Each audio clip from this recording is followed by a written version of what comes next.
First of all, I just wanted to say, Martine, you did a wonderful performance last night.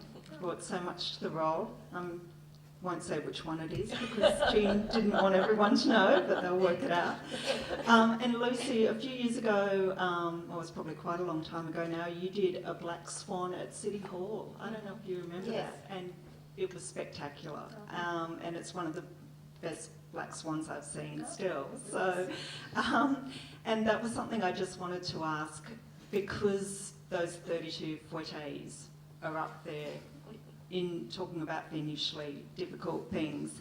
And I was just curious about approaches to that. I mean, obviously, if you're a great turner, then you might approach it differently from someone who's perhaps not as confident about it, and the types of things that might perhaps go wrong in a performance if the tempo's not quite right, or even if you just feel yourself a little off balance and the psych side must come into it, then how you pull yourself back in to get through it. So I'm just curious if anyone has any experiences about doing that part of it that they can share.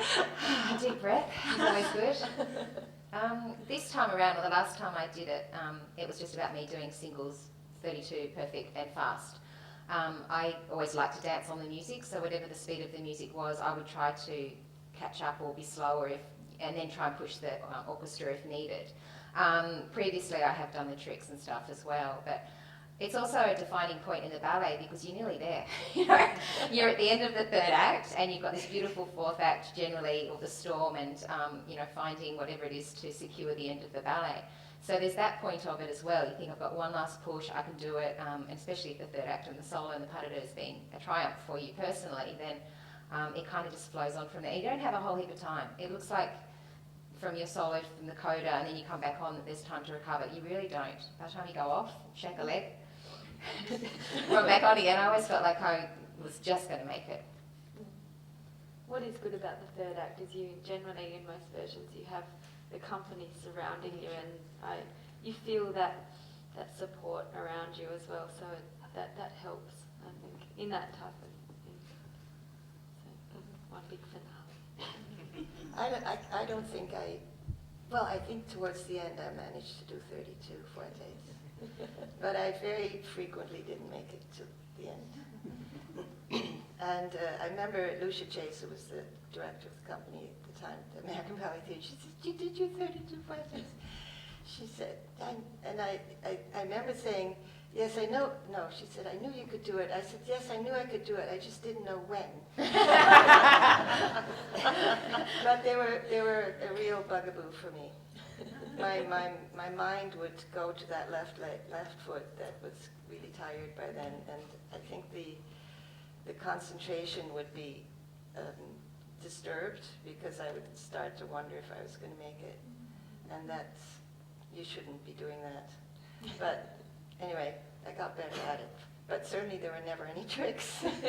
Just 32 is enough. Well, 32 is kind of impressive as it is. And most of us don't, it doesn't occur to us that your leg is just going to be so fatigued by the time you finish that, because we're just in awe. If you finish them, yes. You're pressure now. I think we have time for one more final question. All the classes I think is the worst, because all the other ones in Corsair don't cue. There is. Oh, you have like a little extra variation somewhere, or a little. Yeah. So I mean, it's great that all the classicals have it. So you always. And then like the keep music doing changes in the middle. The rhythm of the music changes, so your accent changes also, which doesn't help. It always feels like he goes faster at that point, and I still say to the conductor, "You went faster." He said, "No, I did not." But the way the rhythm it changes, and it's. Well, there'll be a lovely discussion at the third Conversation Series event where Ormsby Wilkins, the conductor, will be discussing the interplay from a music perspective and dancers. I'm sure there's some lovely stories from both sides. Time for one final question, if anyone has one. Lucky last. My question is along the lines of coaching. You've all danced the role and all danced the role beautifully. Was there anyone in particular that inspired you in coaching you for the role that you clicked with, that said things that just made sense to you, that really helped when you got out there on the stage? I've been working with Divina Kolpakova since I was 15, so she's been my inspiration, and she's, I don't know, 82 or something, and she's still my inspiration. She's always full of energy, and the whole company's tired, and she comes, and she's like, you know, she's incredible, and she knows me very well, and she's been, you know, and that's what I was saying, like every day for me is something to learn, something to, and you know, I'm retiring next season, and every day is an inspiration to work on something, and for me she's been really, she teach me the very first time, even if it was the older version that we did, and still with me today, and always something, so we keep working together, and even I work with a lot of different coaches and different people. She's always been by my side, and she knows me very, very, very well, and so she's been always my inspiration.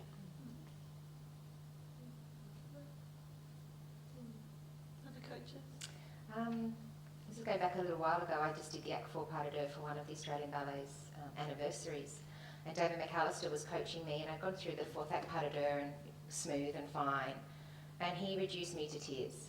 He said, darling, he said, it was fine, it was nice, but didn't feel anything. And this was quite a long time ago, and I think it was a turning point in my career, that it couldn't just be beautiful. It couldn't just fit to the music, be musical, and finish at the right time.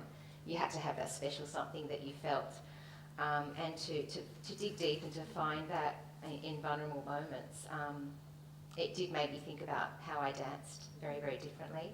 And Fiona Tonkin of the Australian Ballet has been my main principal coach and brought me to where I have been in my career.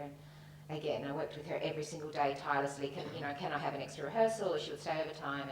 And she tried to have me find my way. And then in recent years, she just let me find it. And for me, sort of talking technically for most of this discussion, if you do let yourself be free and find something that works for you and forget about other things, you then find another level.